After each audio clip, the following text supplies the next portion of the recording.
సూర్యుడి గురించి నువ్వు గుడ్డివాడిని అడిగితే ఏం లాభం? ఉల్లిపాయలు తిని నోరు వాసన రాదని అనుకోవటం పొరపాటు. కొనేవాడికి 100 కళ్ళు కావాలి, కానీ దొంగకి ఒకటి కూడా అవసరం లేదు. మనుషులు కూడా చేపలలాగానే పెద్దవి చిన్నవాటిని మింగేస్తాయి. ప్రపంచం ఒక నిచ్చెన లాంటిది. ఇక్కడ కొందరు పైకి ఎక్కితే మరికొందరు కిందికి దిగుతూ ఉంటారు. ధాన్యాన్ని ముందు భూమిలో వేయకుండా నా పంటెక్కడా అంటే ఎలా? కంటిలో కన్నీరు ఉంటే గుండెలో ఏదో గాయమున్నట్టు.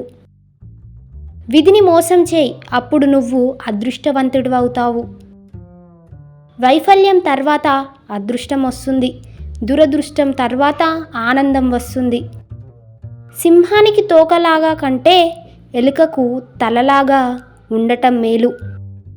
లోతుగా త్రవ్వే కుక్కకే ఎముకలు దొరికేవి. ఆడపిల్ల గౌరవం డబ్బు కంటే విలువైనది. యవ్వనంలో ఉన్న భార్యతో జాగ్రత్త. ఒక ముసలి భర్తకు ఆమె ఎప్పుడూ శత్రువే. మీకు ఈ వీడియో నచ్చినట్లయితే లైక్ చేయండి, షేర్ చేయండి, అలాగే మా ఛానల్ను సబ్స్క్రైబ్ చేయండి.